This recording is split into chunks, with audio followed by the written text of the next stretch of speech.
दोस्तों नमस्कार, मैं उमेश गौतम समग्र प्रदेश समाचार से। हमारी मुहिम है हिलौंधा के उन बच्चियों के लिए जो बोरवेल में खत्म हो गई। उन बच्चों के लिए मुहिम है कि उन्हें शासन से मुआवजा मिले और उनके अपराधियों को सजा मिले।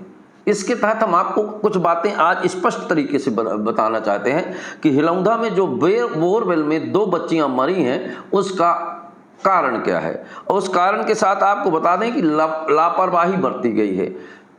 14 वर्षों से सुप्रीम कोर्ट के आदेश को प्रशासन नकारा है। सुप्रीम कोर्ट के आदेश को भी सतना कलेक्टर संज्ञान में नहीं लेते हैं। ये कल साबित हो गया है। अभी 2024 में रीवा में बोरवेल में एक बच्चे की जान चली गई थी। उसमें सुप्रीम कोर्ट ने सख्त आदेश दिए थे पीएचई को और हर जिले के कलेक्टर को कि आप सारे बोर बंद करवाइए और उनको सुनिश्चित करिए, अगर 3 महीने के अंदर कोई भी बोर खुला पाया गया या उसका संरक्षण नहीं किया गया तो बोर के मालिक से या उस गाड़ी से जिसने बोर किया है उसके ऊपर कार्रवाई करके पैसा वसूला जाएगा। अब आप कहेंगे कि गाड़ी वाले से क्यों? क्योंकि गाड़ी वाला जब बोर करने जाए तो पहले सुनिश्चित करे कि आपको बोर संरक्षित करना है। उस आदेश को भी सतना के प्रशासनिक अधिकारी केवल चर्चा में रखते हैं, आदेश में नहीं। आपको बता दें कि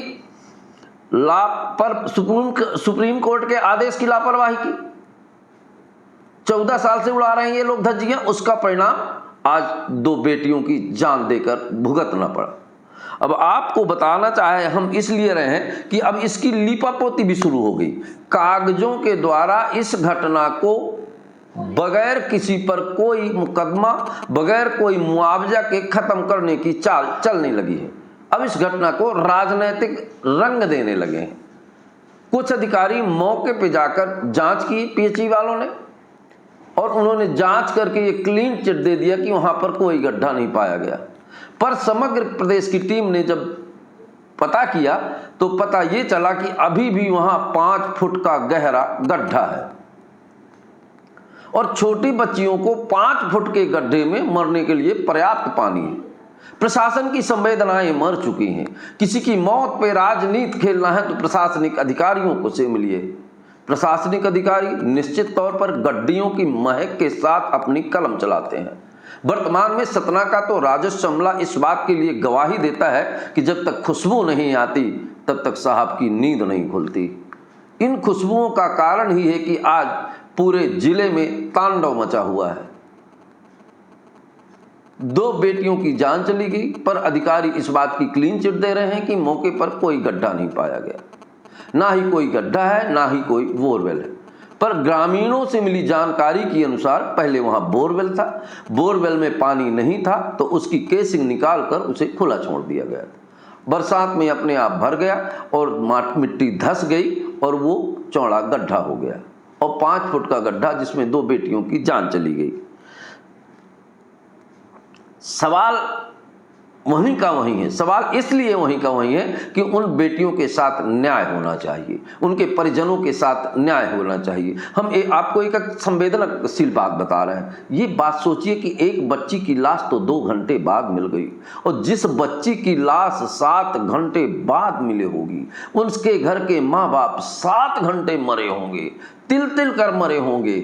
पर इस संवेदना का मूल्य कौन चुकाएगा? कौन है जिम्मेदार? हर आदमी अपनी जिम्मेदारी से बचना चाहता है। मैंने पहले भी कहा था कि आईना हूं समाज का, मैं चेहरा दिखाऊंगा, जिसे डर लगे मेरे सामने से हट जाए। और अब हम बात करते हैं कि अगर इस तरह से किसी की मृत्यु हो जाती है तो भारतीय न्याय संहिता की धारा 100, 105 और 106 और 110 के प्रावधान अनुसार कार्रवाई होनी चाहिए। पर इसमें तो एफआईआर तक की नहीं की जा रही है, केवल जांच पड़ताल की जाती। आज एक अखबार में छपी खबर के अनुसार कि प्रशासन ने उसमें जांच के आदेश दे दिए। अरे जांच और चर्चा तो बहुत सुने हैं साहब, कार्रवाई के आदेश कब देंगे आप? हमें इंतजार है आपकी उस न्यायप्रियता का, उस लोकप्रियता का जिसमें आपके न्याय की बात हो। और अगर आप न्याय की बात नहीं करते, कार्रवाई की बात करते हैं, जांच की बात करती हैं, तो ये साहब भारत है, इतनी जांचें चल रही हैं कि हजारों वर्ष से ना थी। एक आदमी की अभी यूपी में घटना हुई थी साहब, 45 साल जेल में रहा, बाद में न्यायालय ने उसे बाइज्जत बरी कर दिया।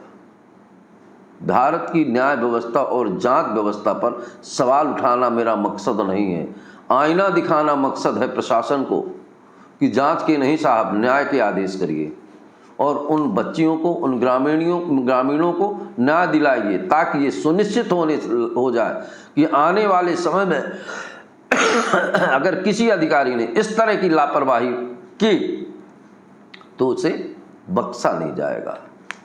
ये तो सुनिश्चित करिए साहब, सुप्रीम कोर्ट का आदेश है, इसे आपको अपनी तरफ से कुछ नहीं कहता। और आपको एक बात बता दें, इसी लापरवाही की वजह से एक छोटा सा आंकड़ा बता रहे हैं हम आपको कि खुले बोरवेल में कितने लोगों की मौत हो गई।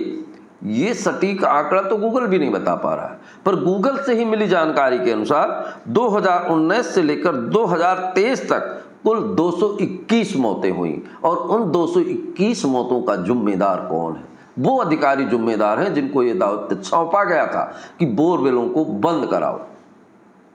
आखिर इस पर आदेश क्यों नहीं? शायद 2 दिन में झोपड़ी गिराने के आदेश कर देते हैं आप, 2 दिन में मकान गिराने के आदेश कर देते हैं आप। शायद उसमें कुछ लालसा रहती है कि शायद कुछ खुशबू आ जाए, पर इन पर आदेश कब करेंगे साहब? सारे बोरवेलों की जांच कब करेंगे साहब? इसी उम्मीद के साथ मैं उमेश गौतम, समग्र प्रदेश समाचार से।